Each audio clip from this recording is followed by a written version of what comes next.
hopped in the Apache helicopter and got out of there, Blaine. I don't believe you. Right before the factory exploded. Oh, hey, what's up, everybody? Welcome to the Tuesday edition of Crain & Company. We appreciate you guys being here. Got a great show for you. Tim Brando is going to hop on here in about 30 minutes. The phone lines are going to open up at 2:45 p.m. Central. Want to hear from y'all. Make sure you hit that subscribe button as we get closer to the college football playoff inaugural kickoff game, Indiana at Notre Dame, which we will be live streaming from Mission Cigar on Friday. So make sure you check that out. Those are always a lot of fun. Guys, before we get into the meat and potatoes here, can you just declare for the NFL draft, like, regardless if you're projected or even if you're playing college football? Because DJU has declared for the NFL draft. Alan Bowman, who's damn near 40 years old, has declared for the NFL draft. So can I declare for the NFL draft? Of course. Can I officially right now declare for the NFL draft? Do it. I am declaring for the 2025 NFL draft. Boom. All right, Jerry Jones, start taking notes. I will not be attending the combine, and I will have a private throwing session. With no shoulder pads. With no shoulder pads. Or helmet. No, they'll be lucky to be a receiver out there. Maybe you guys didn't know, I declared for the NFL 14 years ago. Yeah, you've been declared. 14 years, I'm still waiting on some action. Yeah. Not really, the phone's not really ringing off the hook, but I've declared I'm out there, kind of like Michael Scott declaring bankruptcy. See, why though, Blaine, like, if you're DJU and you know you're not getting drafted, like, we'll see Alan Bowman. I think there may be a better chance that he somehow sneaks in late than DJU. Why would you not declare for, like, the CFL or the UFL? No, you ain't playing in the NFL. I'm not playing in the NFL. Maybe he can go trick somebody in the combine. There's no way. There's just People have gotten tricked before. Way. I mean, True.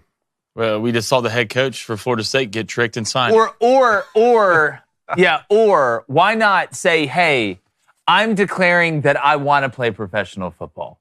I don't know where that's going to be. Yeah. Probably ain't going to be the NFL, but I just want to let everybody out there know I'm ready to play professional football. Wouldn't that be a better way to say it? Probably. Alan Bowman did have a funny tweet, though, where he was quote tweeting. It said the NCAA agrees to an 8th year of eligibility for Alan Bowman, and he quote tweeted and said, nah, 7 was enough. Yeah, like, it's gotten ridiculous. I'm so ready for the 9 years that you're eligible or beyond to play in college football. And look at Cam Rising, too. We saw that graphic of him next to Trevor Lawrence, yeah. And it is absolutely insane. Alabama loses more players to the transfer portal. Is the brand fading? Wake Forest head coach Dave Clawson announces he's stepping down, and Tim Brando joins us to preview the college football playoff. And should college football have a czar? I'm Jake Crain. Welcome to the Tuesday edition of Crain & Company.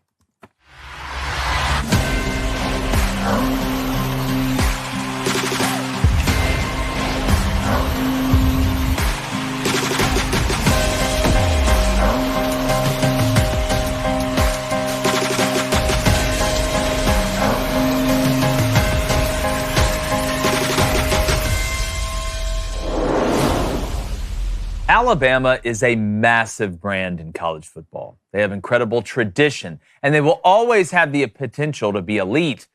But after seeing what is happening to them on the field and in the transfer portal, adding on that Nick Saban's not there anymore, it does seem that they are at an inflection point.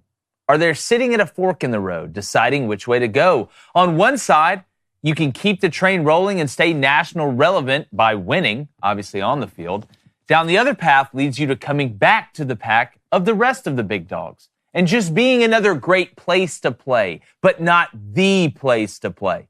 Now, DeBoer needs more time. He's going to bring in players that'll fit his system, and the jury's still out. But 2025 is shaping up to be a bridge to what Alabama is going to be next. I remember growing up, everybody wanted to go to Destin for spring break. It was the place to be. But about halfway through my college experience, it kind of seemed to fall off, and it turned into just another good spot amongst many. Alabama can't turn into Destin without there being massive repercussions to the current regime in Tuscaloosa, which means Kalen DeBoer. They're still recruiting really well. The roof isn't caving in. They're going to have another top-notch roster next year. But if the brand doesn't start recapturing that elite on-the-field success, Alabama could find themselves a lot like Destin. Just another fun place to go, but not the mecca of the college football elite party. David Cohn, former Michigan quarterback, my brother, former Western State Colorado wide receiver, Blaine Crain. David, like I said, the jury is still out on Alabama. It's an incredible place. You look at the way they're recruiting. Alabama fans aren't going to stop going to the games. They're not going to stop funneling money into that program. But at what point and how many years of not making the playoff, and I know they didn't win a national championship the last 3 years under Nick Saban, but how many years can this go on before they start just coming back to the pack, or are they already coming back to the pack? Okay, so every day I've gotten on my phone for the past week, I've seen some top player from all the schools and all the programs in the country is entering the transfer portal. The reason it catches our attention when we see that it's Alabama is a few reasons. One, it's always accompanied with former five-star player, right? That gets our attention because not every program has a bunch of five stars on their roster. Alabama signs a bunch of five-star players, so a lot of the guys who transfer out and enter the transfer portal, they're going to be former very high recruits, right?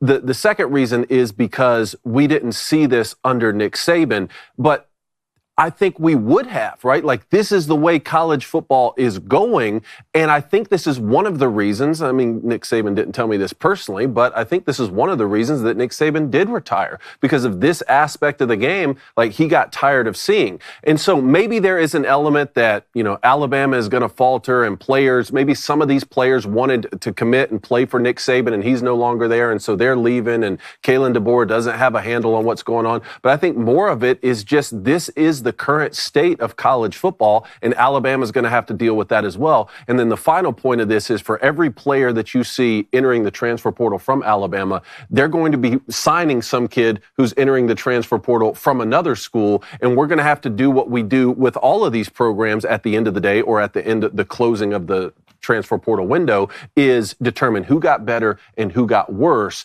because we have to evaluate the roster in totality. And I agree with everything you said. I want to make sure that I'm nuanced in what I'm saying here. The transfer portal is going to affect everybody. It does affect everybody. You have some guys in the past, remember the getting processed? It used to be you just got cut. Like, Nick Saban would cut guys. There were people at other, especially when he took over the job and he was trimming the fat, but now you can hop into the portal. So sometimes, you know, again, players are going to go in the portal. That's not necessarily a bad thing for the program that they're leaving, right? It's just an avenue for them to get out outside of being cut or something happened off the field, whatever. It's not just, when I look at Alabama, that players are entering the portal. It's who is entering the portal and the importance of some of these guys. And to the point of Nick Saban would have guys leave. Yes, we saw guys leave in the transfer portal, even when Nick Saban was there. But it's the stability factor with Alabama. Alabama has been one of the most consistent big dogs in college football when it comes to recruiting, on-field success, and just that stability of, you know, you're going to get a really good product 99% of the time. Is that now faltering? Blaine, I'll kick this over to you. Is that now faltering because without Saban, Alabama isn't in that air or have that aura that they used to, and they're just going to have to go through the churning like everybody else? You're just another one of the top dogs. That's my point. I just think this, I somewhat agree with David. I think this would have happened the same way under Nick Saban. The days of dynasties are over. You're not going to have Trent Richardson as your third-string running back anymore. You're not going to be able to stack a certain amount of depth with a certain amount of talent, because guys will get paid to go other places. And I think this is the reason Nick Saban retired. This is why Nick Saban got out of the game. And the real question is, even with the guys that Alabama's losing, they will replace. But there's certain guys you can't replace, no matter how hard you try. And we can talk about the guys who have already gotten the transfer portal, but the big smoke, and when there's smoke, there's fire, is around Ryan Williams right now at Alabama. His best friend, supposedly the cornerback that just got into the portal, and now went to Notre Dame. Talking, or no, Mbakwe. Yeah, Mbakwe. And the different guy went to Notre Dame, Devontae Smith. But that's the one you can't replace. That's the one that'll hurt Bama and Kalen DeBoer. If they lose Ryan Williams, now it's a whole nother level of shadow that gets cast over that team and that program. Well, I've been mentioning this since about halfway through the season, because I had somebody tell me that there's interest, and again, this is alleged, but it's somebody that I trust, that there's interest in Oregon for Ryan Williams. And this is something that I told you guys about a long time ago, before a live stream that I had been told. And, you know, at the time, you're like, it's wacky, this would never happen. And to your point, guys, I'm not arguing that Alabama's not going to be affected by the transfer portal. But you brought up the point, Blaine, of, well, guys are going to follow the money. If Nick Saban, Alabama's got money. Let's first off say that they don't have Oregon money or Michigan money, but they've got money. I think the difference is with a guy like Mbakwe, maybe somebody did offer him more money, But is that $150,000 to $200,000, $300,000 worth leaving Nick Saban, who could literally stamp you into the NFL like he had done with so many other guys? I think there would be the benefit of the doubt more with Alabama still if Nick Saban was there, and players, especially the primetime players, would be less likely to transfer because Nick Saban is such a big brand himself. He calls up a couple NFL GMs. Look how many guys he's put in the league that are balling. Just turn on the TV on Sunday. They're still all there. He calls one GM and says, hey, I'm telling you, this kid's the next up. He's a great kid, this, that, and the other. That's worth its weight in gold. So not saying Alabama wouldn't have lost anybody under Nick Saban, but it's who they're losing, and it is, do they have the benefit of the doubt not now that Nick Saban is not there, or is it looked at like Alabama, great place, but man, look at all these other great places. Kalen DeBoer isn't better, doesn't look better than Kirby Smart. Kalen DeBoer right now, you can make an argument. I'd take Steve Sarkisian over Kalen DeBoer right now if we're going to talk about brand and people that really move the needle with some of these kids. And I'm not trying to say Kalen can't do it at Bama, but 2025, if they win 9 games, don't make the college football playoff, that's what I'm saying. At what point does Bama being so good for so long and Nick Saban being the greatest college football coach of all time and Bama this and Bama that and Bama this and Bama that, eventually when does that fall back to the pack and they're just looked at like one of the many big names in the crowd? I wonder what kind of factor offensive tackle Caden Proctor is playing in the locker room right now. Remember last offseason, he enters the transfer portal, commits to Iowa, shows up at Iowa, enters the transfer portal from there, comes back to Alabama, says, man, it wasn't worth it. I wish I had done that. I wonder if he is a voice for guys in the locker room saying, hey, be careful what you wish for and be careful with this mindset of the grass is greener somewhere else. Yeah, no, look, there's so many different circumstantial situations that happen throughout the roster fluctuation, but all of that affects the culture of that locker room. Like, we can sit here and say, well, we talked about the Penn State kid getting in the portal yesterday. He had to because of the timing. That's a circumstance. Everybody understands that. The locker room guys look around and they're like, I get that. I understand why you had to do that. But when you have a situation like Proctor, where somebody decides, hey, this isn't what I want, I'm going to go somewhere I think's better, then they say, oh, wait, like you said, the grass isn't greener, I'm coming back. Does that mean it's just an open door policy? If you're a good player, you can just leave and come back or whatever. I'm telling you right now, I don't think Nick Saban would have taken him back. I don't think Nick Saban would have taken him back in a heartbeat. At all. I believe that. And again, I don't know Saban personally. And I do want to say this before we get to the chat. This is not a you hate Alabama or you love Alabama, or you're an Auburn fan and you're an LSU fan and you hate Alabama. This is not Bama is burning. That's Moscona's thing. I'm going to let him do that. We keep it straight up here. We call it how we see it. If it's good for our team, if it's bad for our team, if it's bad for the team we hate or good for the team we hate, that's why I want just, as many logical responses as we can get, because it's a good debate and discussion, and it's a compliment to Alabama because of what they've done in the past. And the standard is still the same, I think, in the eyes of Alabama fans. That's a whole other argument when it comes down to that on-the-field success as well. So that's why I bring it up. How much do you think Alabama not making the playoff has affected towards this? Well, I think what it does is it gives ammunition for negative recruiting against them. It gives ammunition for what I just opened the show with. That, hey, not that Alabama's made the playoff every single year. They've made it most years. But a 12 team? A changing of the guard from your legendary head coach to this new guy where there is a lot of questions. And like I've said, Alabama fans don't care how many games Kalen DeBoer won at Sioux Falls. They don't care how many games he won at Washington. They don't care if he beat Oregon at Washington. It is, what have you done for the Alabama fans? And so far, you have shown up. You didn't make the playoff. You didn't win the SEC championship. You beat LSU and you beat Auburn, which is looked at very highly in the eyes of Alabama fans, and you beat Georgia as well, but you're not getting a ring this year. Other than a bowl ring in the Midas Touch My Car Brakes Okay, it's the ReliaQuest Bowl. Excuse me, the ReliaQuest Bowl. I will have no disrespect for the ReliaQuest. Yeah, you're going on a quest to rely. Is your question, though, if they were still in contention for a ring, would some of these players not have entered the portal? Yeah. Is that what you were asking? Yes. Okay. Well, I mean, Again, I don't know every circumstance, but I would think probably not. Some more would have stayed to play in there. I would assume that. But again, we can talk about the transfer portal and whether you like it or whether you don't like it. We talked about the lack of structure and the screwed up timing of the calendar. That's not what I'm saying. What I'm saying is Alabama has been the Walmart of college football. They have been the General Electric of college football. And they were operated by the most powerful man in college football. I'm telling you right now, if Nick Saban was the head coach, Alabama would have gotten the playoff over SMU. I'll believe that to my dying day. But when you mix that with the lack of having that big dog at a place like Alabama, does it bring them back to the pack? Not that they're in the middle class. They're still rich as hell.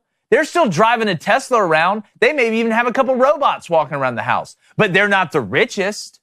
They're not the Bezos of the neighborhood anymore. So to me, that's the question I'm asking. I think it's a legitimate question. But let's get to the chat and see what. All right, Chad, hit that like, hit that subscribe button. If you donate on topic, it will get read. We're going to start off the day with a $5 donation from Clay. Appreciate it, Clay. It says, with the portal, NIL, and everything else in athletics now, do y'all think we're losing sight of the core part of college sports, the college aspect? Well, I mean, if you're talking about the purity of the game, like just playing for the love of the game, yes, obviously that's been affected. But I'll go back to what we've said multiple times on this show. You know what? And you're looking at it from the point of what's best for the person attending the college. Well, the people that work at the college, the people that own the land the college is on, the big dogs in this, colleges are built to make money. That's what they're built to do. It is a money-making business. So to me, we look at all the stuff that's happening in academics across the country right now, from Ivy League to public schools to all that stuff, and you can see that it is about making money, whatever makes the most money. It's the same thing in college football. So we can talk about purity, and I would love for everybody just to love the sport so much they'd be willing to play for free, right? And I think a lot of guys that are making money love the sport too. But the purity of this thing is gone. Guys have been getting paid before this anyway. Now NIL is just public. But all the stuff together, the conference realignment, the transfer portal, the COVID protocols, all that stuff, I think, has just been another way for this industry to make money. And look at the money they're making. Look at the money they're about to make. So the purity argument, we can always have it. I don't think it's nearly as high as what some people thought it was before NIL. But it has taken a hit, obviously. Yeah, no doubt. And to me, the argument is not even so much as like the players get paid money now versus they shouldn't get paid a single dime, right? Like we've always talked about, if you have a skill set that commands a certain transaction, like that's worth something. Capitalism. But there is something to be said about the elimination of a need for the education side of this. The biggest complaint that I have, and I wish a lot of these guys knew this, is how few players can actually play professional football. I understand when every single college coach is coming after you and recruiting you and telling you all these things, like you think you're going to go to the NFL. I know, because I did too. I thought I was going to play in the NFL. You're the best football player that's ever come from your hometown, but I'm just telling you, so few guys can play professionally. And even if you do make the NFL, the average lifespan is 2.2 years. By the time you get a car and you buy your mama a car and you get a house and your kids are in private school, you have no money. By the time your agent takes a cut, like that money is gone, and you played for what, a season or two, even if you did make it to the NFL. The real education there is the people that you meet, the school that you go to, like that seems to not be invested anymore into these kids. And the colleges themselves are not helping themselves by diluting the curriculum that they're offering at a lot of these places. But isn't part of it too just natural selection of, if you're not smart enough to realize that this degree could end up making you more money or it's a great fail-safe, then that's on you? Yeah. Like you can't, and again, I'm not saying you don't try and help everybody. I wish everybody thought that way, but there is a natural selection process to being given an opportunity, you not realizing the potential and what really is the most consistent thing you could have in that opportunity. And then when it all falls apart, you're left with nothing. Mm-hmm. Like we see this in every walk of life. It's not just sports, right? It's people who go to law school that become lawyers. It's dentists. It's all type of stuff.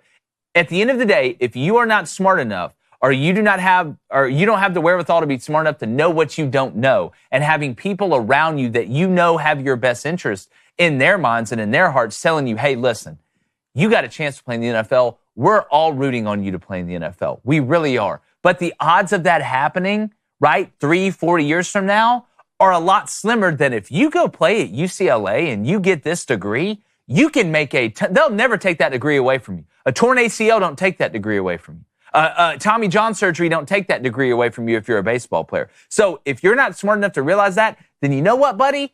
You're taking that risk. It's just like anything. You want to go buy the pack of cigarettes and smoke them? Okay, you can do that. That's your prerogative. But don't be surprised if something bad happens to you down the road because you didn't recognize the fault in your actions. That's why, Blaine, it seemed like Ashton Genty, the way that he represented himself in the school, that used to be a standard for college football players for a long time. Now it's sort of an anomaly, saying, well, yeah, I could have transferred, but I wanted to stay loyal to Boise State. Yeah, I wanted to wear their gear when I went to the Heisman Trophy ceremony. That seems to be a thing of the past, and I hate that because he's a good steward of college football. Yeah, it makes it college football really authentic. All right, let's go to Matthew Greer. What's up, Matt? He says, all this transfer NIL has essentially caused me to not watch college sports anymore, and I even gave up on my season tickets. Oh, don't do that, man. The on-the-field product's still so good. I mean, we can talk about the grievances we have, and it's not this way and it's not that way.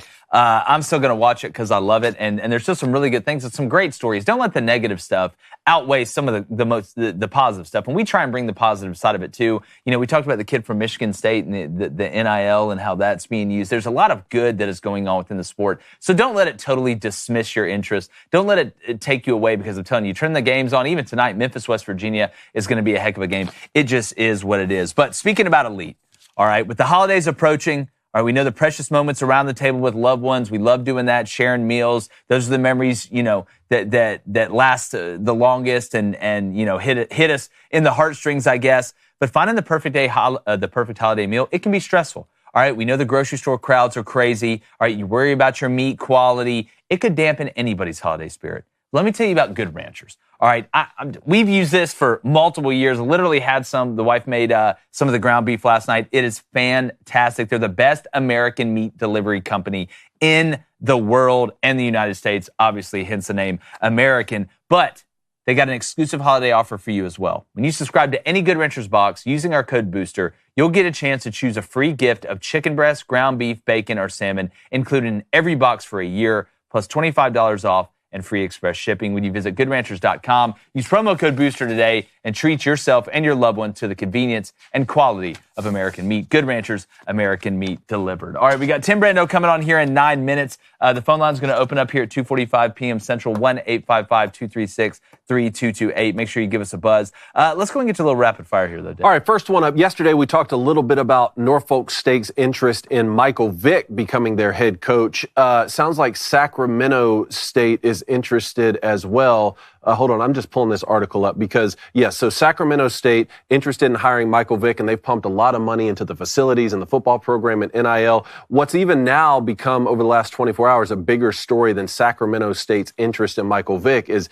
Adam Schefter reporting on this, and there was a couple different didn't him and Doug Gottlieb? Didn't he body up Doug Gottlieb or something? I decided not to. Doug Gottlieb quote tweeted at Adam Schefter saying you shouldn't be reporting these sources unless you're 100% sure about it, which is funny to me because Doug Gottlieb had the whole Freddie Freeman that was a fiasco. But there's even a squabble with Sacramento Bee reporter Joe Davidson saying that a lot of this wasn't correct. Either way, it sounds like there is interest in Michael Vick to be the Sacramento State head coach, even though he's not been officially hired, which was some of the rumor. Well, here's where I stand on the Michael Vick situation. I would have no problem if Sacramento State said, you know what, with what happened in the past, we can't hire you, man, or anybody saying, hey, with what went down, we can't take that chance. But if somebody is going to take a chance on Michael Vick, and from everything I've heard and seen, he's obviously turned his life around. He understands the error of his ways. Maybe the best thing he could do to remedy the situation that got him in that hot water is to be able to affect people for the good and take on this role and be a leader of young men. And maybe that is the best remedy. Maybe that's the best way to come back, like a phoenix rising from the ashes, right? We know Michael Vick knows football. He was one of the most electric players, one of the most fun players to watch, not only in the NFL, but at Virginia Tech. That's where I think some of the coolest stuff went down with Michael Vick. Maybe this is the best way to remedy that, and I'm rooting for him. I'm not going to be one of these people that says, you know what, this happened, it was awful, you never deserve another chance. There's levels that I can't get past with some things, and I'm as big of an animal lover as anybody, but maybe this is the best way to remedy everything that went down, to try and turn a positive out of it and go affect people for the good. So I'm rooting for him. I hope if he does get hired, I would understand if they didn't hire him, but if he does get hired, I'm rooting for him and hope he does. You like the idea of Michael Vick, head coach, college football? No, I don't. I think Michael Vick's a great player. Other people can forgive you, but I don't. I don't know how you're going to be a leader of men, to be honest, after you just did all that. You fought dogs for how long? So, I'm all for a redemption story. Other people forgive, but I don't. I don't think this guy should be a head coach anywhere. I can understand that sentiment. I can understand that. All right, a little bit of breaking news here. So USC star wide receiver Zachariah Branch plans to enter the NCAA transfer portal. Now, this comes on the heels of Kyron Hudson already entered. So USC and Hudson ended up at Penn State. You think Kyron Hudson ended up at Penn State, or at least that's where it's looking. Sounds like it's Penn State, but that means that USC's top 2 wide receivers, Kyron Hudson to Penn State. USC's top 2 wide receivers from this season gone. Well, Miller Moss went to Louisville too. I don't know if people saw that, which I think is a great fit. Braun will do wonders there.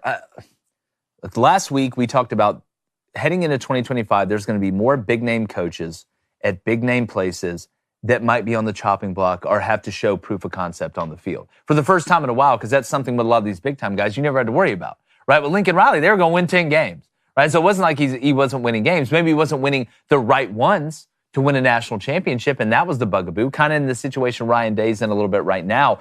But if you're USC, when you look at all these problems, when you look at them entering the Big Ten and what Oregon did in their first year, winning it, going undefeated, right? I mean, what level of heat is Lincoln Riley on next year with that mega contract that he has at a place in USC that is steeped in tradition as well, that does love their college football, that expects great things from that place? I mean, what happens if he goes 6-6 next year? Mm-hmm. What happens if it falls apart again? What happens if you don't have? And they beat LSU to start off this year. You know, they beat LSU in game 1. We're like, hey guys, watch out. USC may be a little bit of an underdog story heading in the Big Ten this year. Not that we thought they were going to be bad, but they may really be able to make some things shake. I mean, if you're Lincoln Riley, I think you got to be a little worried right now. All right, next one up here. Wake Forest head coach Dave Clawson has stepped down. Is this the type of job, we talked about Jamie Chadwell ending up in the ACC at some point with his roots there close to Carolina. Is this the type of job that Jamie Chadwell would be interested in, or is Liberty even a better situation right now? I mean, when you look at the money that Liberty pays, number one, I don't think people realize how much money Liberty pays their head coaches. It's on par with, it's in a different stratosphere than a lot of the group of fives. If I was Jamie Chadwell, and again, every job is circumstantial, and I don't want to sound disrespectful when I say this. Why? Why would I waste all this equity I built up to go to Wake Forest?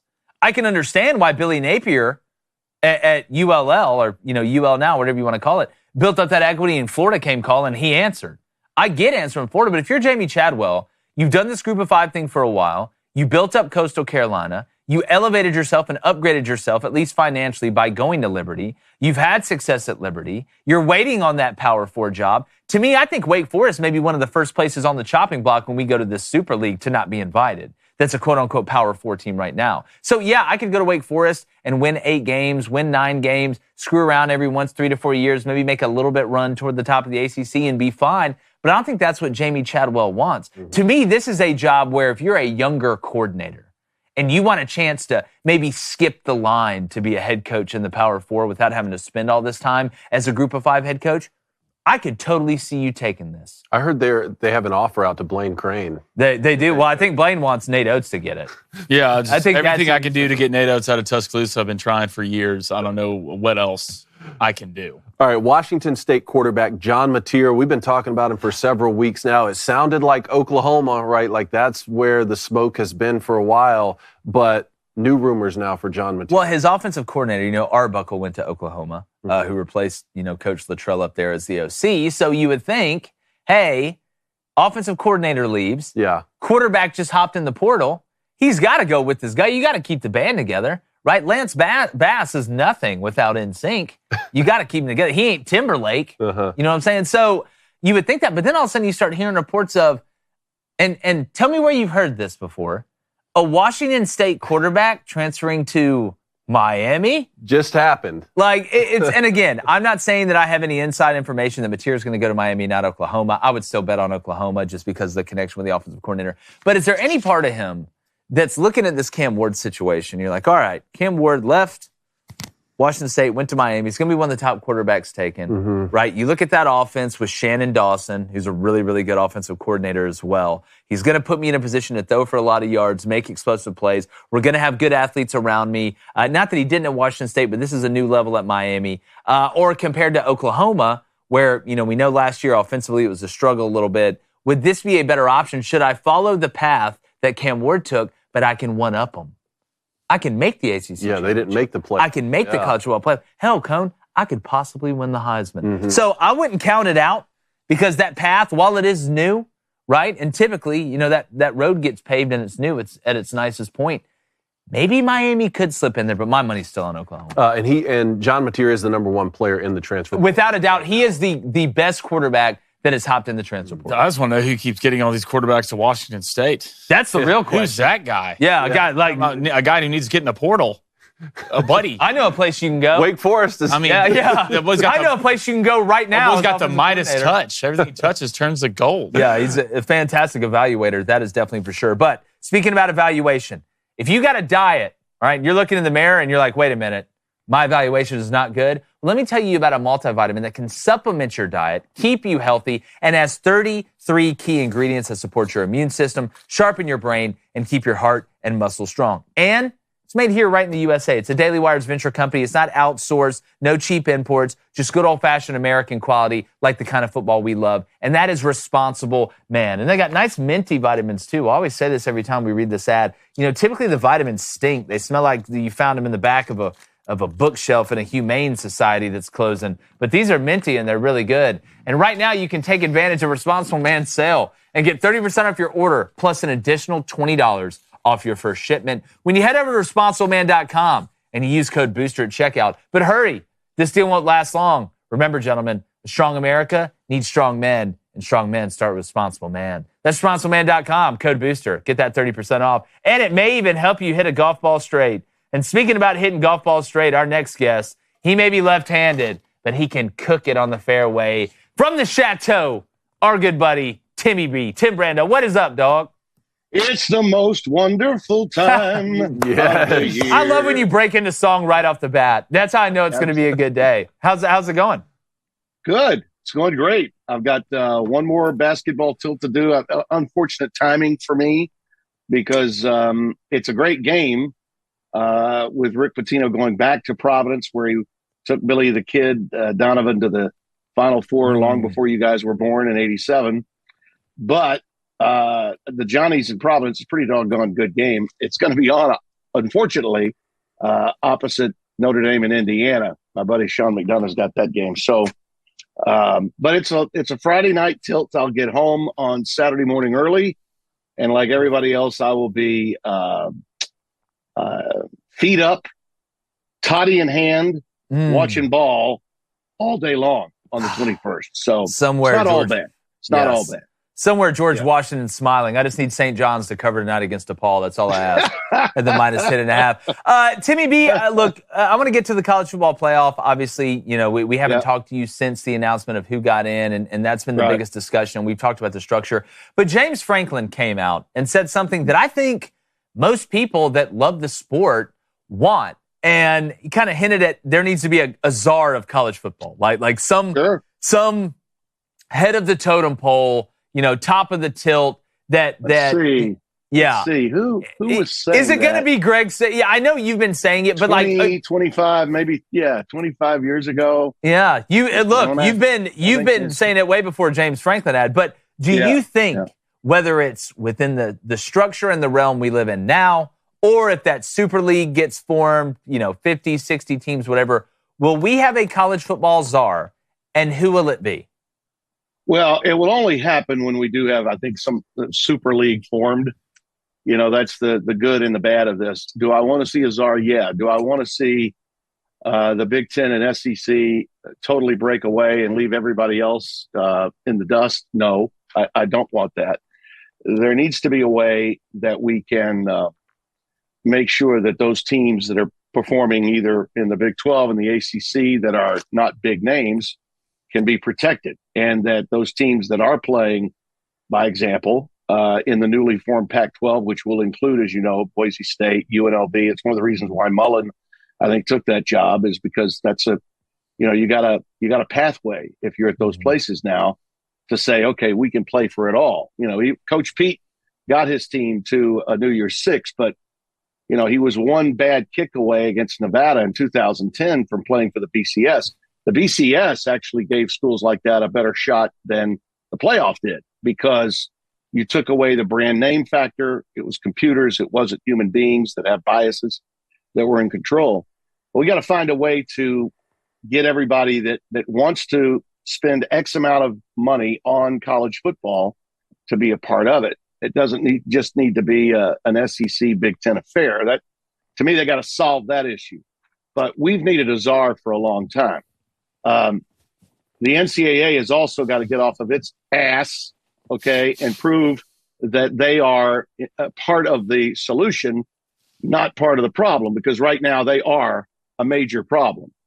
You can't have the portal open when it is, when these games are where they are. My hometown bowl here just got absolutely thrown onto the bus when Marshall's entire team decided to vacate the premises when they let their when just because Marshall's president didn't want to pay the coach the same amount of money that Southern Miss was going to pay him. So they all just hit the portal. There's no team to play, a one-loss team that was going to play Army, both conference champions and in the Independence Bowl. That was really unfortunate. Now they did the only thing they could do, scurry to get a team that would help them bring a gate. We gotta figure those things out. I realize those games are nothing but glorified exhibitions, but they mean a lot to the communities that are putting them on. They mean a lot to the players. Trust me, I talk to players all the time that played in the so-called meaningless bowls that have been trashed since the advent of the playoff. And those guys remember those games. They do. They're etched in their gray matter forever. We got to find a way to do it. There's a lot of cleanup here. Okay. We can't have the shrapnel of the explosiveness of what's transpired in our sport. Much of it's good, but a lot of it's bad. And we got to fix those things. Azar could help us do that. But I don't think it's going to happen, to answer your question, until we get some semblance of reorganization to the entire sport. That can happen, okay, once we get some involvement, all right, from leaders just beyond those selfish leaders that are running the conferences. I've not seen anything yet, okay, from either Sankey or Petiti to indicate to me that right now their concerns aren't just about their schools and their leagues. Now, I think both could do it, but neither one have been given, I think, clearances from the presidents that they serve to be thinking globally about where we're going with college football. I'll do it. It's going to take a while. It's going to take a while. Yeah, I'll fall. We'll fall on the sword here at Crain and Company. We'll just combine to form the Mega Ranger, and we'll be the czars, Tony. Well, there are a lot of good guys that could do it. Jack Ford could do it. Oliver Luck could do it. If you don't know who Jack Ford is, look him up. He's a lifetime member of the National Football Foundation, was a Yale defensive back, magna cum laude guy. Okay. He did mornings on when Good Morning America was watchable. He did the weekends. He's a really talented and bright guy that understands what college football really means. Oliver Luck would be fantastic. He always, I thought, had a big picture viewpoint. Doesn't have to be just, Saban. Although Nick could be very helpful. If he was put in a position like that. But to this point, all he's done, and I think the world of Nick as a coach and as a person, I do. But all he's done to this point is project what the company line at ESPN's been about. And that is the rich get richer. And if you don't have top 25 wins, screw off. I'm sorry, Nick. That's pretty damn self-serving. It's easy to be perceived as the greatest as a head coach. But, when you talk about analyzing the game, you need to be thinking about the big picture of the game. And it wasn't as bad. The last game day was not as bad as the one a year ago. But did you guys notice what I noticed on that day when Booger McFarland opened up talking about what the headline was? Is it going to be SMU? Or will it be Alabama's brand? And as he's doing that, Herb Street's rolling his eyes, and everybody on that set, along with Herbie, went after Booger immediately. I saw it. Yeah. And it spoke volumes to me. Now, they didn't get what they want. SMU got in. Thankfully, some on that committee stayed up late and decided not to take their food and their caviar up to the room. They decided to eat and watch the second half. Oh, Timmy B. First off, congratulations on an awesome regular season with your new partner, Devin Gardner. I'm a big fan of both you guys. It was a lot of fun to watch you all season. Talking about the situation there with SMU and Alabama, we haven't gotten a chance to speak to you since then. After SMU got in over some of those bubble teams, Alabama, Ole Miss, South Carolina, Miami, many people came out. Shane Beamer was one of them. Greg Byrne at Alabama, Greg Sankey talking about the strength of schedule. Well, we need to move forward and just play, the weakest, lowest level competition possible. Even for the most part, that's what those teams were doing this season outside of Clemson and Wisconsin as some other Power 4 opponents. But what are your overall thoughts on how we move forward? Because the discussion became, okay, well, either the conference championship loser, no one's going to want to play in the conference championship game, or no one's going to want to play any Power 4 competition during the regular season. I just want all your unfiltered thoughts on how this whole thing played out in the last week. First off, when the Southeastern Conference commissioner and the athletic director, Greg Byrne, who, by the way, I have tremendous respect for, I've known Greg forever, when he says, well, we're going to really have to rethink that non-conference schedule. Really? Who'd you play non-conference besides Wisconsin? Not a vintage Wisconsin team either.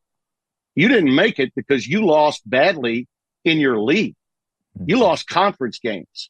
Your non-conference schedule had zip to do with the circumstances you faced.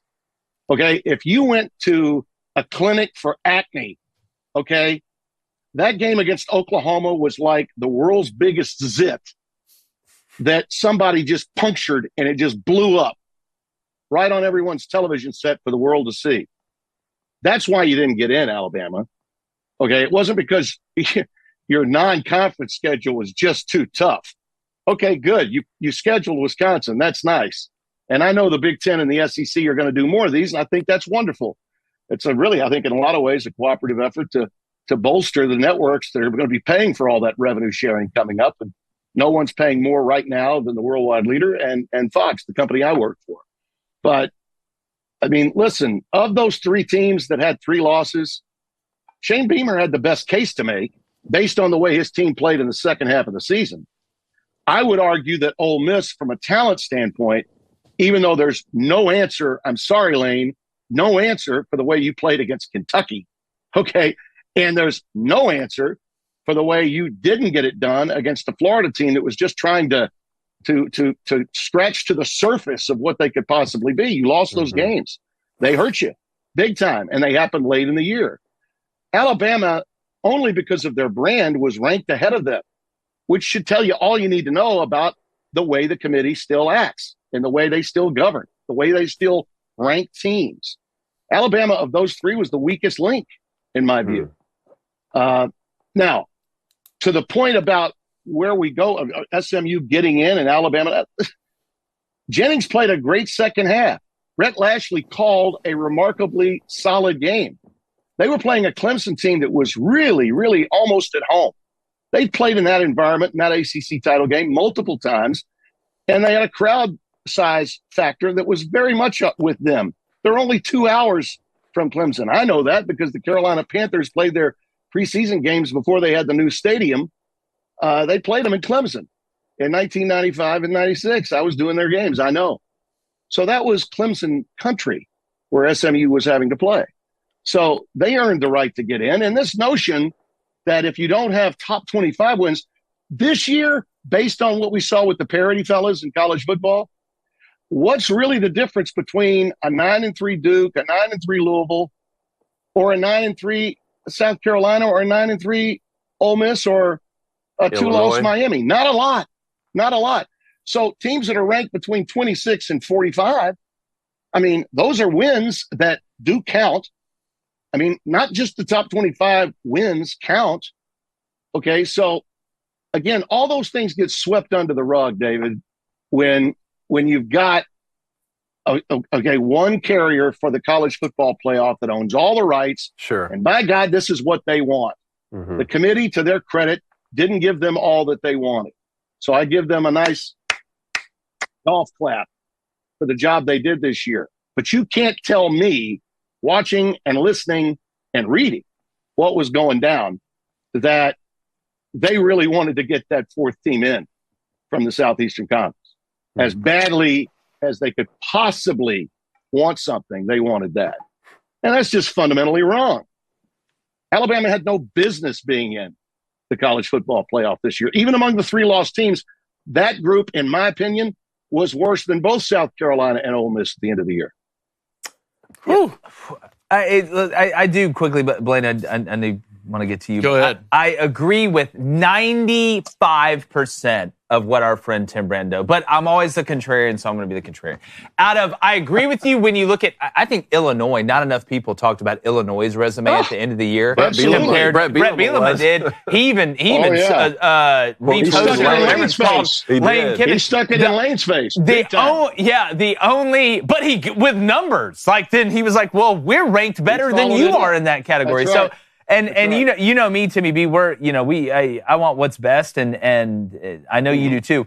But when you look at the 3 teams, Alabama, South Carolina, and Ole Miss, and you look at the full year, the full body of work, I agree with you. Out of those 3 teams, South Carolina was playing the best at the end of the year. You will not get an argument free. That's one of the last teams that I would want to play if I was like a 5 seed or a 6 seed or something in this tournament, and they were the 11 or they were the 12.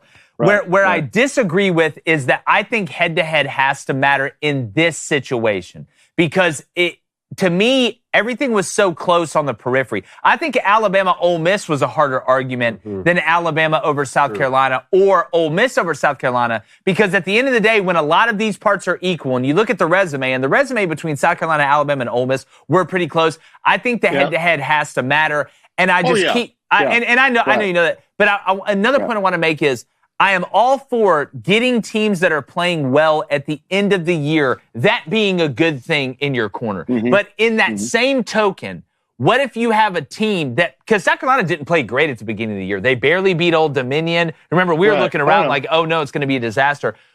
At what point do we sit here and say, well, if a team played good at the beginning of the year and they're not playing as good, they've shown the ability to play good at one point, as opposed to another team that's playing good at the end of the year and didn't play good at the beginning. That would be my only issue, but that was the crux of that ranking. I was more pissed off with where they had Miami, Timmy B. That's what didn't make sense to me. Either you put them in front of all 3 or you put them behind all 3. Yeah. No, I don't disagree, but let me just say this because I want to move forward here. I know it's the first time you guys have had me on since. I know it's a lot. Big plate. But the bottom line is we solve all this when we go to 16. Just go to 16, and I don't think we have much of a problem at all. Really? You get all 3 the 17th team. Teams. The 17th team isn't going to make the. I thought the 12th team was supposed to solve all this. I thought once we're arguing over 3 and 2 losses, people that were saying that are the people that don't follow college football. Okay, that's what the guys on daily cable. Okay, that are talking about Aaron Rodgers and Bronny. How does 4 more spots James though? How does 4 more spots make up that big of a difference, though? Because the game is a game of evolution now. College football is going more in the direction of the NFL. And because of the fact that these teams cosmetically are changing dramatically from year to year, it's not just stockpiling recruits and gray-shirting players. Teams are going to change more dramatically. It's one of the reasons why teams like Boise State and Washington State lasted so long this year as being credible teams that were in the top 15 to top 20 all season long. Okay, that's just, they didn't have necessarily as much. Now they will the next year. Washington State's lost a lot of their roster, but they didn't a year ago, right? And Boise State, Genty returned to go along with a lot of other guys that were back. But by the way, some of these teams we're talking about that have played together for a long time, especially after this break that we've had, like I believe Indiana's going to beat Notre Dame. Despite what you guys said yesterday, Indiana's going to beat Notre Dame. Here's why. Intangibles. It's not just about what your third down conversion rate. It's not just about yards you give up against the rush. How many explosives and dynamic plays can Notre Dame make versus, maybe a pedestrian wide receiver core? You know what's Rourke's got a team around him that's played together for a long, long time. And he fit right in with what Cignetti wanted to do. And that's a group of winners from James Madison primarily. And they go into South Bend with house money. Boise State's the only problem Boise's got is they have to sit another week. I think they'd rather play a home game. If we had the seeding done properly, that's probably what would have happened. Yeah. But, that's the biggest issue. And the one area where Klatt and I do agree is, the conference championship top teams didn't deserve buys necessarily. They just didn't. Yeah. And the ones that got them and the others that are having to play are misseeded to such a point that the loser of the Big Ten title game, Penn State, arguably on paper has an easier road than the team that won the thing, Oregon. Yeah. And I know Penn State played them okay, although I will tell you, watching the tape after the game was over, I never thought Penn State was going to win that game. Oregon had control of it from stem to stern. But those teams they're not seeded properly. If we go to 16, eliminate this bogus rule about who gets buys, now we're talking 1 plays 16, 2 plays 15. Let's go. Let's play. In the final college football playoff ranking, BYU was 17th, and they were 10-2. They are very angry at you right now. Well, like you're 16. Well, they're so mad right now. Well, to that point though, with the they had their chances too. They were playing key games at home. Did not get it done. It's it's interesting because you look at all right, the 17th team won't get in, but with the rules we have with conference champions, Clemson finished ranked 16th and they got in. So maybe BYU. It just we just need to all sit down in a room with people that care about ball and figure this out and come to some middle ground. I do think we will go to 16, primarily because of money. As Beano Cook used to say, God rest his soul, every time they make a change, it's because they have an endless supply of financial need. Okay? They fired too many coaches and made them associate athletic directors, and they got all this dead money. They need more. And that was before revenue sharing started. Your Beano Cook impression is so good. If you grew up in the ESPN era, your Beano Cook impression is. There's some people in our audience that are young that have no idea. I have no idea who that is. Who are going to go look it up and be like, "That's your best impression." I'm telling you right now, that is your best impression. I want to know how many impressions Tim really has. Hey, listen, we need Tim impression. Let's get around the golf in. Yeah. Let's get around the golf in. We'll see. There is Coach Holtz, who I'm sure. Lou is probably at this stage having an out-of-body experience, knowing that Indiana is a very, very dangerous team coming in. I can hear him now saying, "You don't have to be the best team in the country. You just have to be the best team today. Be the best team today, and you'll be playing for being the best team in the country. Don't worry. Just play like a champion today."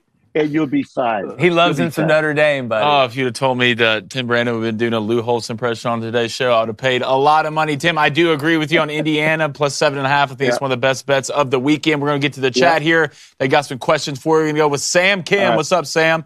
Says, Tim, with recent changes in college football with NIL and the portal, could the balance of power be going from the South to the North? What do you say, Tim Brando? I don't think that the balance of power will ever leave the South because of the players that are always coming up in this part of the country and what it means to play college football. I know guys that are still playing today. And I know that there's this stereotype out there that every player that comes to college and gets a scholarship is planning to be in the NFL. North Carolina's counting on that with the hiring of Belichick, right? They are. Yeah. But I'm here to tell you, there are still players that would be at least 3-star talents in the South that's dream would be to play at Alabama or to play at LSU or to play at Ole Miss because of the legacy factor that we have in the South that I don't know exists except in a few spots in the Big Ten. Not all of them, but a few spots. Places like Michigan and Ohio and arguably in Wisconsin. It doesn't matter like that at every Big Ten location, but it does at a good number of them. But in the South, it's true everywhere, absolutely everywhere. So I don't necessarily buy into that, but I just think that the regionality of the coverage of college football has got to change. Okay. The Southeastern Conference is the best league year in and year out. No doubt about it.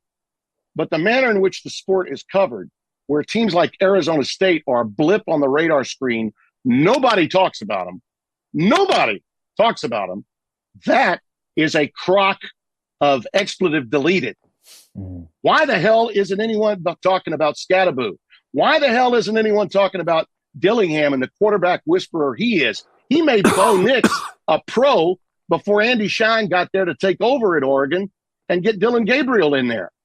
And what did he do now with Arizona State? Why are they where they are? Well, they were playing a fourth-string quarterback when I had him against USC in Week 4 last year, and Scatterboo damn near beat USC on his own. Mm-hmm. That was the first sign that we knew Caleb Williams' team, post-Heisman Trophy, was going to go in the tank after a 4-0 start. Dillingham goes out and gets a quarterback that's given them balance. And that's the other team I'm going to tell you, besides Indiana, I really like. Now, unfortunately for them, misseeding, and because they got the conference buy-in, the championship, I know that that's something Brett Yormark fought for. I think they'd be better off if they were playing a road game this week. I really do. Yeah. But that we've got to understand that the sport, by God, is national. It's not just the SEC. It's not just the Big Ten and Michigan and Ohio State are the Big Two. That's crap. You better get past that. The college game has morphed into a national sport. That's the best part about what's going on this year. Yeah. Now, the media had better catch up. Okay? If you're at Fox and you don't know what's going on in the Southeastern Conference or the ACC, shame on you. If you're at ESPN and ABC and you're just completely disregarding Arizona State, Iowa State, SMU, shame on you. It's a national sport. It needs to be covered in such a manner. Yeah. Well, that's what I always say. Like, and a lot of people in SEC country like us, we love it so much. We want everybody to love it as much as we do. Like, I think some people think people in the South want to gatekeep college football. Now, make no mistake, we'll always think we do it better than y'all. Like, that'll never change. But we want it. It's like if I opened up a lemonade stand all over the South and people loved it. Well, that's great. I can make a lot of money in that lemonade stand all over the South. But I want people on the West Coast to love it. I want people in the Northeast to love it. There's a lot more money to be made, and it's better for the overall financial part of the lemonade. And some of my earliest memories with college football is USC playing Texas for a national championship, Miami playing Ohio State. Like those were national games that were sort of the foundation of my love of college football. Without a doubt. No question. All right. One more, and then we got to get Timmy B out of here. All right, let's go to a $3 donation from the Big U. Appreciate it. It says, Mario Cristobal, with all that talent, can even make it to the playoffs. Timmy, is he in some hot water next year? Well, I think all of them are to a certain extent. I mean, not anyone that was close this year that felt like they should have gotten there and didn't probably doesn't feel a seat warming up. But the truth of the matter is he got them further than they've been. And I think that the water's still warm down there. Okay. It's never going to suddenly cool off. Mario probably knows that as well as anybody. Best way for him to shore up that problem is to be better. You know, he needs to be better with in-game decisions. You know, he still recruits tremendously, and he will get, I don't doubt for 1 second, once Cam Ward is gone, he'll get somebody in there really, really good. And could it be John Mateer? Yeah, it could be. Could there be a change made? Could John wind up doing what the guy that was at Wazoo before decided to do? No question. How quickly did Cam become a Heisman frontrunner? You know, I told you guys at the beginning of the season, I thought Miami would win the ACC and not lose in the conference. Well, I was wrong on that, but I was close, really close. And the reason was Cam Ward was a transformational player. John Mateer is every bit the transformational player that Cam Ward is. So I would right now tell you that Miami, given what's returning, given his ability to recruit, and if he gets a guy like Mateer to come in, right now, they're my favorite to win the ACC next year. Yeah, well, and on your way out, Timmy B, I had somebody that I was talking to, a buddy of mine that's still in the coaching profession, that was like, you know what blows my mind? I mean, we didn't really argue about it, but we kind of had a little back and forth. He's like, how you on one hand can be like, oh, Mario Cristobal should be on the hot seat, but on the other, because they've gotten close but haven't gotten there, but on the other, if you believe that Mario Cristobal is on the hot seat for not getting in next year, how is Lane Kiffin not on the hot seat for not getting in with this team? And the only thing I told him was the only difference, I think, is that Miami has been there before. Like, Miami has won national championships before. Their fan base has seen them do it. Ole Miss is still on that build to, we're almost going to crack that glass ceiling, so maybe there's a little bit of a sturdier floor under, and that's not a shot at Ole Miss. That's just the facts of the case, Tim. Just truth, In the modern era of college football, post-World War II, it's certainly for the baby boomer generation, which I was part of. You know, I'm still old enough to remember when Ole Miss was in the national title hunt. in the early 60s. Okay, I remember that. And I remember when Archie Who was Archie Manning. And I remember how he spoiled LSU's opportunity at going 11-0 and playing for a national championship when he beat them in one of those very rare years when Charlie McClendon was able to beat Bear Bryant in 1969. And Archie did it. He did it in Jackson, and he did it with his legs and with his arm. But very few people in the modern era remember that part of Ole Miss football, okay? There hasn't been that rekindling. Now, Billy Brewer got his team to a Mazda Gator Bowl in 1990. Someone reminded me of that by tweeting me this week with some video of me hosting in a tuxedo with Mike Godfrey by my side, and Ballard and Lee Corso were covering the national championship game in Miami that year. So, and again, most of the guys, including my partner now, Devin Gardner, who I think was born in 92, just had his 33rd birthday. He wouldn't know that, and you guys wouldn't either. But the reality is that was about as good as Ole Miss had it play on a New Year's Day game. And so that's the only difference. The only difference is Lane and the fan base there connect because they know they've never had it this good, this consistently. Yeah. And the Lane train is their train. They're on it. Miami is basically a school that really, even when they were great, when Erickson was there, when Jimmy Johnson was there, when Schnellenberger was there, they were Hopalong Cassidy fans, okay? They showed up for Florida State, and they showed up for Florida, but they didn't show up for West Virginia. They didn't show up for Virginia Tech. It was basically a pro crowd. But when they won those national titles, and when they began, the Michael Irvin period, it's all about me, and they were playing with Vinny, Vinny the Guinea, took them to the Fiesta Bowl in 86, and they had this powerful, powerful thing that was with them. It was changing the face of college athletics that they've gone ahead and made documentaries about. Then people got on board big time. But Miami fans are a lot different than an Ole Miss or even a Florida State fan base, which is always collegiate all the time. Yeah, that's why you got a mentality of media in metropolitan Miami that's still pro-based, not college-based. Yeah, that makes all the sense in the world. But speaking about good and consistent, every time you come on here, man, it's great and consistent. Tim Brando, we appreciate you, brother. Good luck. You said you got St. John's and Providence coming up Friday, right? Yeah. When Sean takes a breath at the 2-minute timeout, flip over, okay? I'm not expecting the world to be watching, but we will have some quality hoops. I had a buzzer beater last week, and if you watch any college basketball during the week at night, man, it's delivering big it's time. Awesome. College hoops is alive and well. Yeah, we may have to start talking SEC dominance there, Timmy B, but I don't want to get you fired up on a Tuesday. This just in, SEC fan. You're a better basketball league than you were a football league. Wow. He always goes out with a mic drop. Tim Brando. That's fact. Mic drop. From the Chateau. Thanks so much, brother. Appreciate it, Tim. Thanks, Timmy. You got All right, Tim Brando, always a great conversation. It's been too long since we had him on. All right, going to get to the phones in 1 second. 1-855-236-3228. Coney, you tell me when you want the alley-oop. Let's get back to the chat here. All right, let's get to some of these donations. I guess I have to scroll back up. Let's go to a $10 donation from Shane. Appreciate it, Shane. Said Bama should be more upset with Texas if they're going to complain. Texas got an easier conference schedule and took advantage of it. With that said, don't lose to a game to Oklahoma with no touchdowns scored. Yeah, well, here's where I'm at on that. Again, I think multiple things can be true at once, but the overarching thing is Texas did not have the hardest SEC schedule. Nobody's going to argue that. They played Georgia twice. They lost to them twice. They lost one game during the regular season. We got to remember that too, though. Texas only lost one game during the regular season and then lost the conference championship. Alabama lost 3 games during the regular season and got absolutely destroyed by Oklahoma, who Texas destroyed. So, again, I can understand if you're an Alabama fan saying that schedule is BS compared to ours.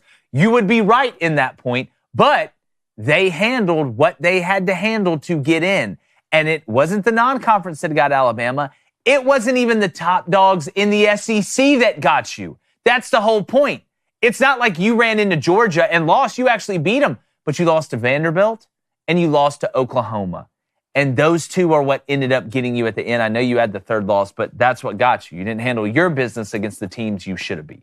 All right, let's go to Cat 1. He says, bring back the BCS and add one game for the national championship, basically a 4-team playoff, and it'll all be fixed. Why can't we just take the 12 teams, use the BCS formula to get the 12? Why not meet halfway? Black Eyed Peas this thing? All right, let's go to a $2 donation from Nick. Appreciate it, Nick. He says, careful now, fellas. Without the University of Michigan, the Big Ten wouldn't even exist. He's going way back. Yeah, I don't read anything post-Civil War or pre-Civil War, so I don't know how that happened. Didn't they also exclude Notre Dame from joining the conference? I think That's did. what Notre Dame fans are always quick to tell me anyway. Yeah. Let's go to Frank Hacklitz. Appreciate it, Frank. The fact that you're all missing that both the SMU and Clemson would lose to a 6-6 Oklahoma. Stop with the BS. South Carolina and Bama both got robbed. Well, okay. So in that theory, then Georgia State should be in over Alabama. If we're going to use your logic, because they beat Vanderbilt, who beat you. See, this is why playing this game, Frank, you said his name was? Frank. This is why you will lose every argument that you get into when you debate somebody that has half a brain that works when it comes to this. It's because you don't think it all the way through. You think about it from one side, and you say, you know what? I'm going to use the transitive property to make an argument. But you don't realize there's a second half of that comes back, and it absolutely destroys your logic. We can do this and play this game all day. That's why it doesn't work. You know where it would have worked? If South Carolina would have won 10 games. If Alabama would have won 10 games. But you didn't. So now we go into this intrinsic world of let me use the transitive property to try and make a point. But then it falls back on me because you stop thinking halfway through it. And that's why you're wrong. I mean, I appreciate you watching. Yeah, Frank, we love you. Yeah, we love you, bud. But just what I'm telling you is don't use that argument to other people because if they know what they're talking about, they're going to roast you. I think the more effective case to make would be to say, how much would you rather see Alabama playing at Penn State this weekend rather than at Just say that. Just say that. Because you'd win a lot of people over across the country to say, man, I do wish Alabama was playing Penn State. That's a much better argument, Frank. That's what we're here to help you with. All right, let's go to the phone lines here quickly. We're going to start with Kyle in Texas. What's going on, Kyle? Hey, how we doing, guys? What's up, Kyle? Not much. Real quick, before I get to my question, I'll say it made me smile a lot to hear Tim Brando's Lou Holtz impression. It's pretty good. And I think it's the second best one on the this. second best one that was in the studio at that moment in time.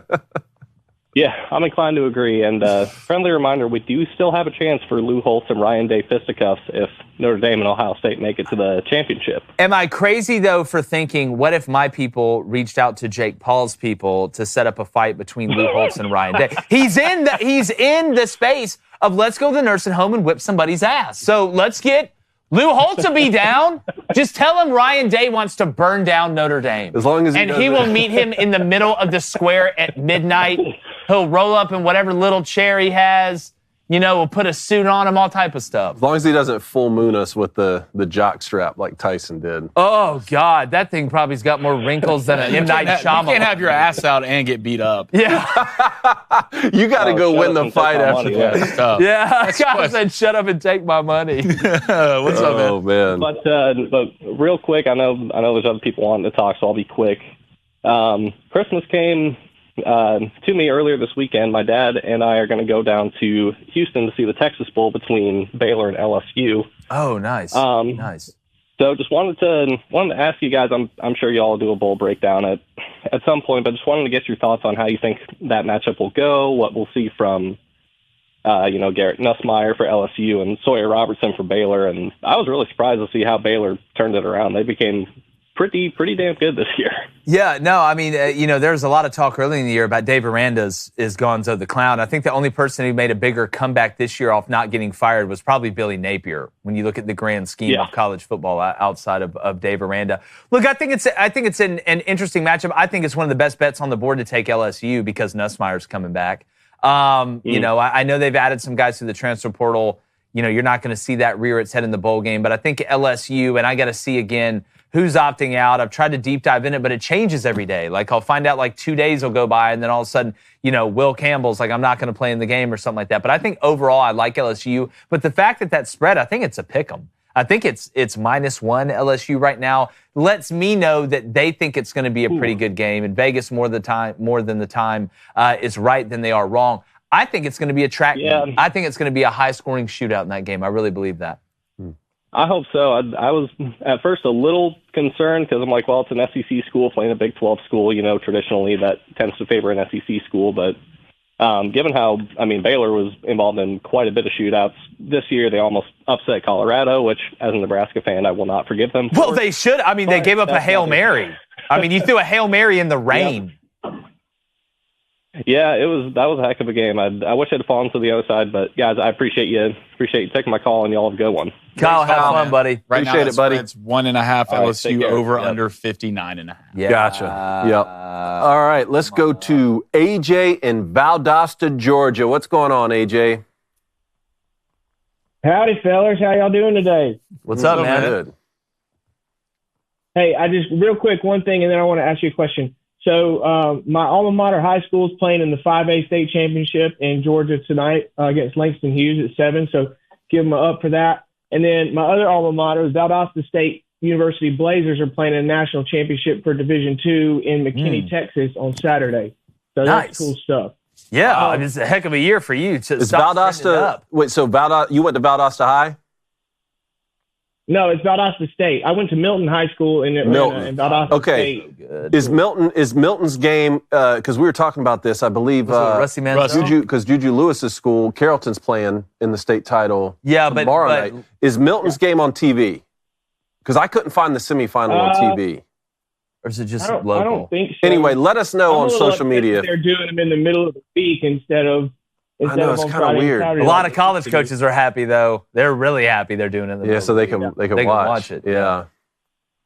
But anyway, I wanted to ask you guys that, like, with this whole expansion of playing in the conference championships, rumor had it that the Army-Navy game won't be a standalone game anymore. What do you guys think about that? Personally, I think it's a travesty if they make it not a standalone game. I think it's already not a standalone game. Yeah, they played I believe they played the standalone game this year, right? No, they played the Celebration Bowl, and South Alabama played their bowl game that night against Western Michigan. So this was, we talked about this before, AJ, and I'm with you. It should be a standalone game. How many times are we going to have Army and Navy being undefeated playing each other this season going to be in the conference championship game? I think this is the one game a year, right, where the whole college football world needs to be focused only on Army and Navy. Because it doesn't matter if they're both 4-8, if they're both, 2-9 or whatever. I still think those guys deserve a standalone game on a standalone day. And they've already taken that away. And I'm sure they'll add more. I mean, we'll see down the road. But I'm with you. I feel like they should have their own day. Mm-hmm. Heck yeah, I agree. Appreciate it, AJ. Appreciate it, man. Go ahead. On Matt Walsh's Racist or Not show. That was fantastic, PJ. There you go, PJ. There you go, PJ. Appreciate Shout out. Nice. She's an actress, y'all. Thanks, AJ. But also thank you. But I can't wait not to hear the end of that. Yeah, I can't wait to stop hearing about that in 2.5 years. All right, let's go to Matthew in Tyler, Texas. What's going on, Matthew? How y'all doing? I'm a frequent new watcher of the show. I enjoy y'all's content. Appreciate it, I man. was just calling really to see how you guys would react to a couple of statements. I guess the first that comes to mind, I am a TCU fan. Okay. And every time that we hear Nick Saban whine about Alabama not getting into the playoffs, he likes to bring up TCU. And a lot of other people like to bring up TCU. But what they seem to never mention was the fact that TCU did beat Michigan. Yep. If they did not belong in the playoffs, Michigan should have took care of business. They felt like it was a more physical team. But Michigan, that's Michigan's fault. So, what do you guys think about that? And one more thing, the whole three-way debate between South Carolina, Alabama, and Ole Miss, people also fail to mention the fact that Ole Miss beat OU pretty handily. I mean, they were in control of that game. I wouldn't say they blew them out, but they took care of business against OU, and OU just thrashed Alabama, and Alabama also struggled with South Carolina. But I'm anxious to hear you guys' thoughts. Well, Matthew, first off, thanks for calling in, man. Appreciate you watching the show. Glad you're here. Once you enter the trust tree, it's like Hotel California. You can check in, but you can really never leave. Here's what I'm going to go reverse order. The second one you brought up, yes, people are going to leave out the parts that make their team look bad in most of these arguments. We do this in other things, too. If I get into an argument with my wife, I'm going to probably leave out the part that makes me look the worst and try and package it up to make me look better. That's the natural human condition. But you hope as an analyst or somebody that covers it, you would be willing to say, regardless of fandom or bias, these are the variables. This is what I think. I can defend it. You can disagree. If you have a logical defense of it, hey, maybe we can just agree to disagree, but you can't just leave out the points that make your team look bad. And that brings me back to your first question. You are exactly right. And I'll be willing to bet you this too, Matthew, is that people never talk about TCU beating Michigan in that first game because they got mopped by Georgia, but that TCU win validated them in my eyes. But you will see the same people do the same thing this year if SMU beats Penn State, right? And then they play Boise. Whoever wins that game, people are going to act like they didn't earn it and say, you know what?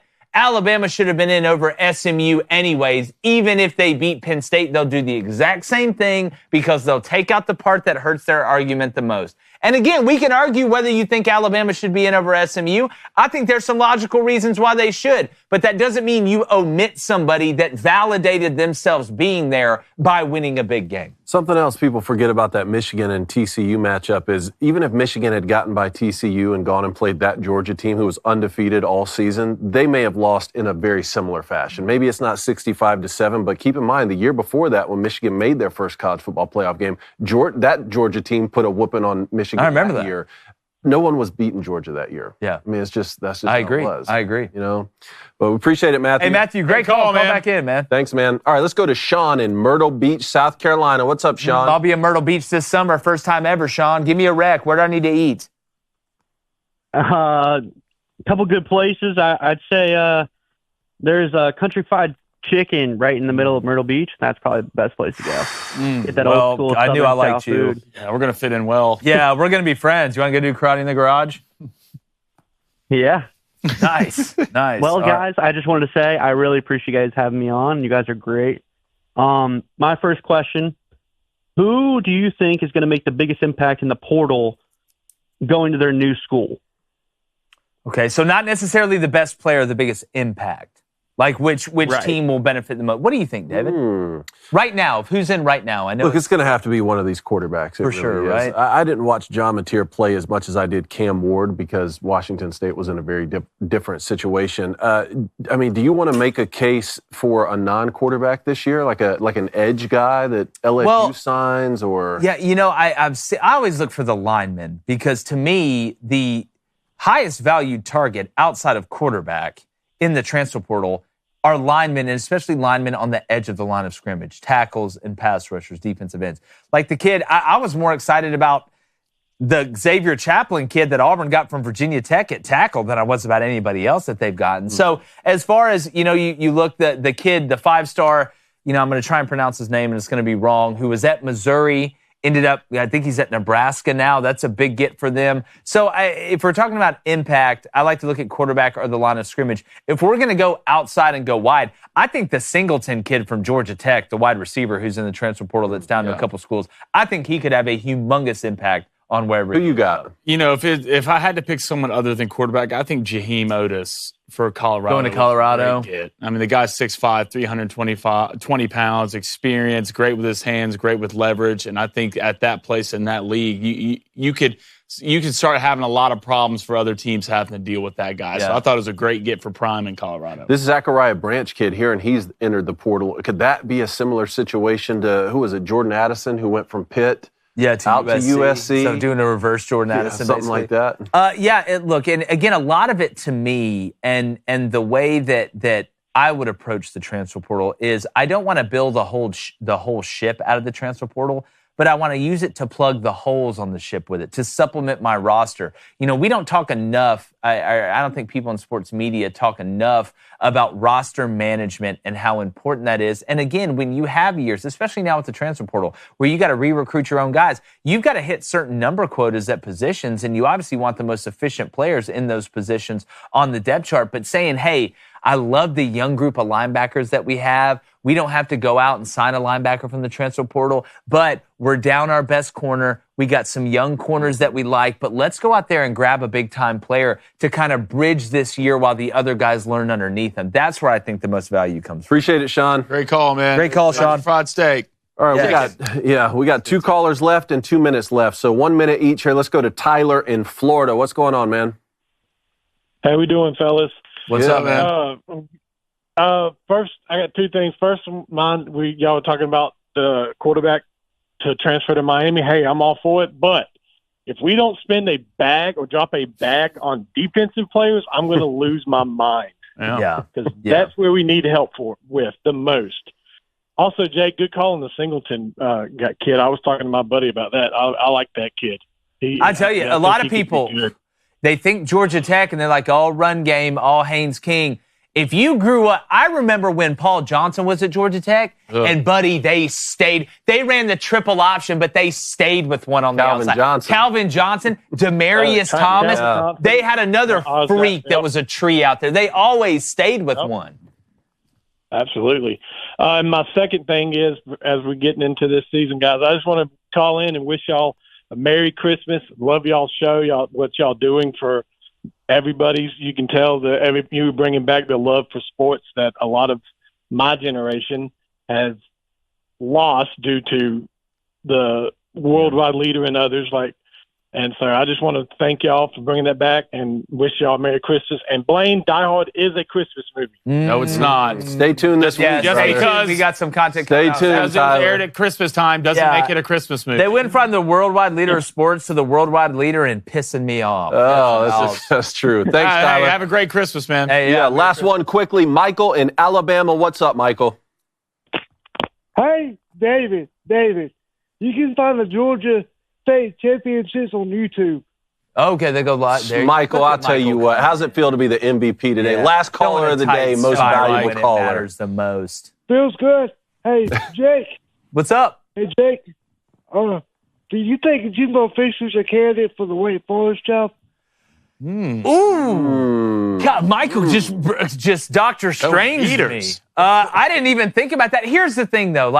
Let's really think about this for a second. You're Jimbo Fisher. He's chilling. You won a national championship at Florida State. Yeah. You got one locked up, all right? You're out there. You got bought out for $100 trillion. You've got land in Texas that looks like the opening scene from Yellowstone, and you may want to get back in it. You may miss it. But why am I going to step out for Wake Forest? I'm going to walk out of my hunting lodge and say, hey, honey, hey, family, I'm getting back in it.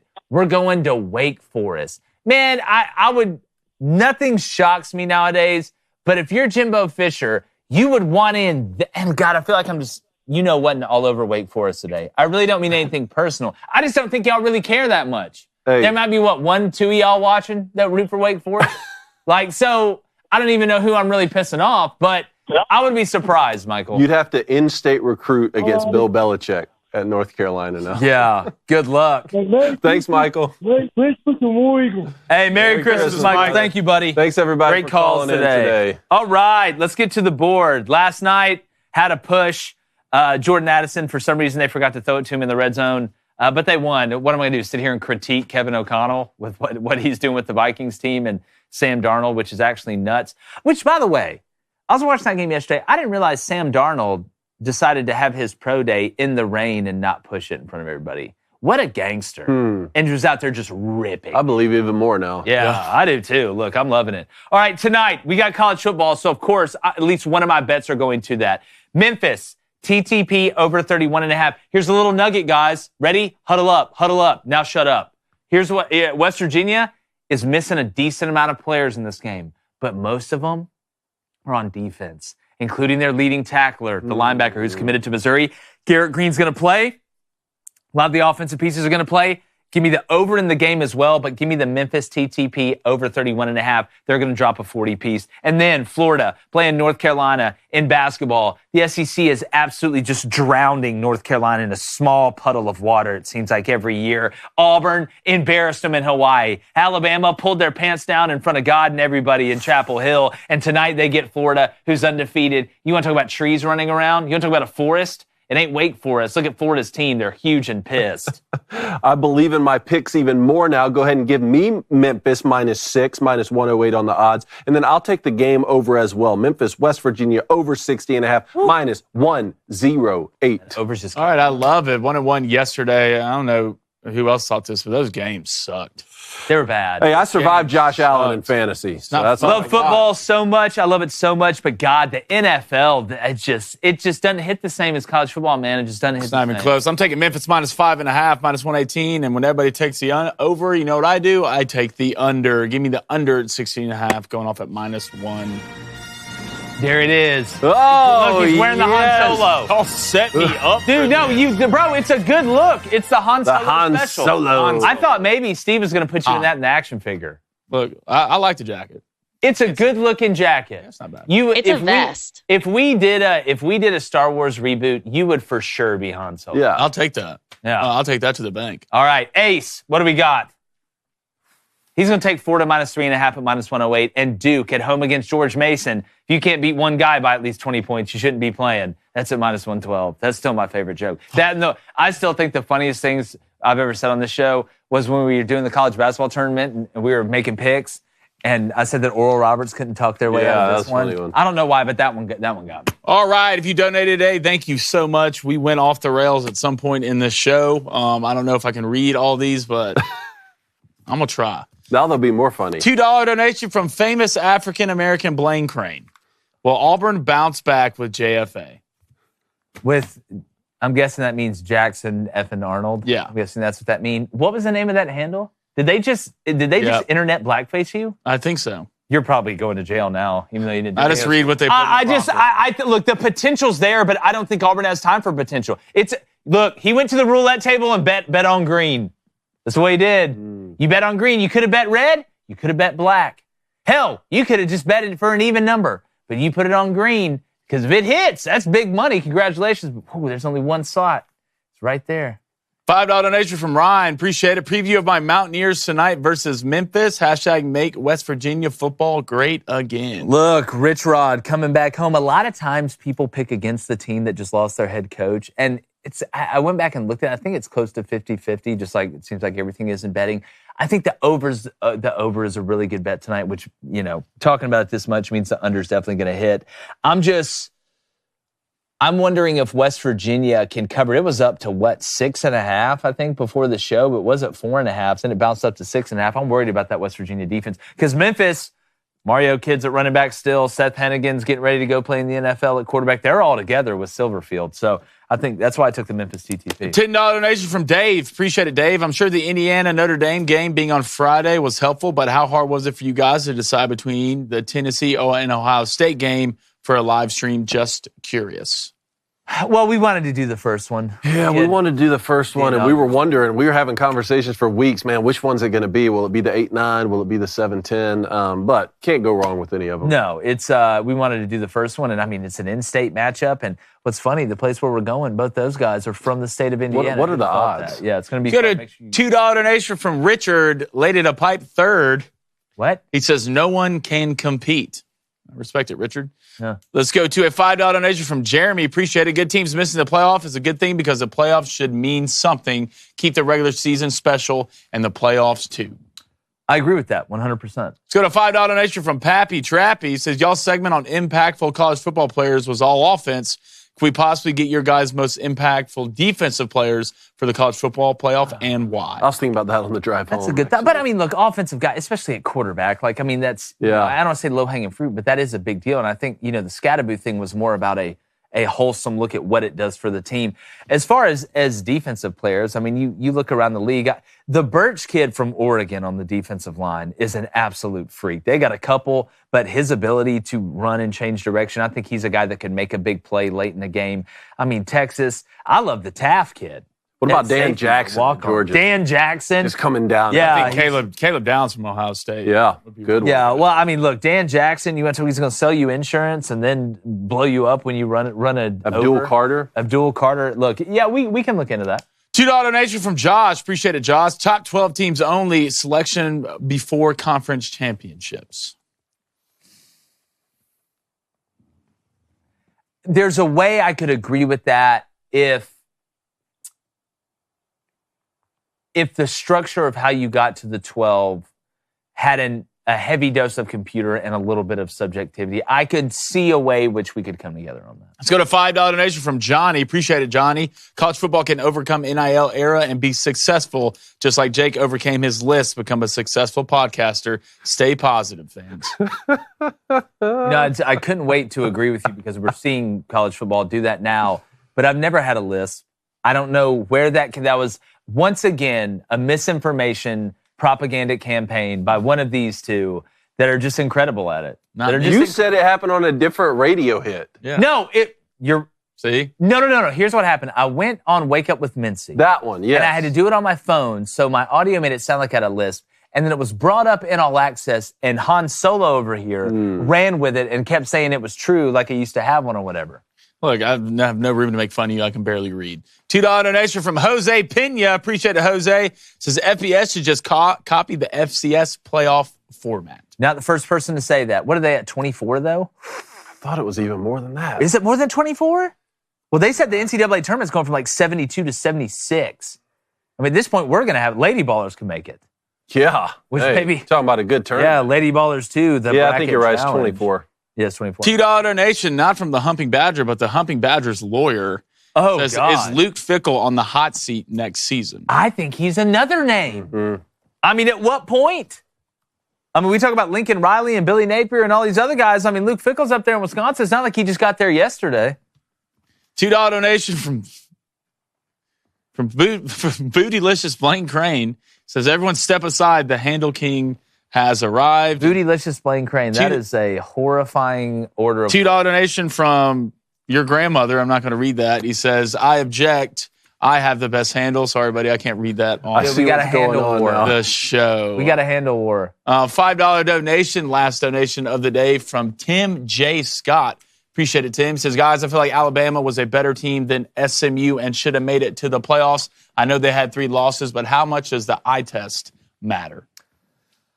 See, that's the argument that I think you make if you're on the Alabama should get in over SMU. Not Alabama would beat a 6-6 team on a neutral field. Well, you lost to a 6-6 team on their field who lost to Georgia State. So that's what we're saying, Frank. Don't go down that road. But as far as Tim, here's what I think about the eye test. What I've proposed is you have 4 categories that choose the 12, right? 25% strength of schedule, 25% win-loss record, 25% a committee of people that are ball knowers that have no affiliation, obviously with a school currently. They could have been somewhere before. But then the last one, and this is the one I get the most kickback from, is 25% scoring margin that can be capped. The reason is 3 of 4 out of those are objective numbers. You can like them or not like them, but they're objective numbers. The committee would be the subjective part. That's the mix that I think is just right, but everybody likes their porridge different. Quickly, $2 donation from Dalton Hudgens. Appreciate it, Dalton. Dabo's taking transfers in. What in the world is going on? Yeah, we got to do a whole thing on that. I know. I tweeted, Dabo Swinney showing up to work after getting a guy at the transfer portal was oh boy from Napoleon Dynamite, the brother. You know, when he's dating the black girl and he starts like listening to rap and stuff like that. What's his name? What's the guy's name in Napoleon Dynamite, the brother? Kip. Isn't it Kip? There you go. Good job. You didn't like Napoleon Dynamite? No.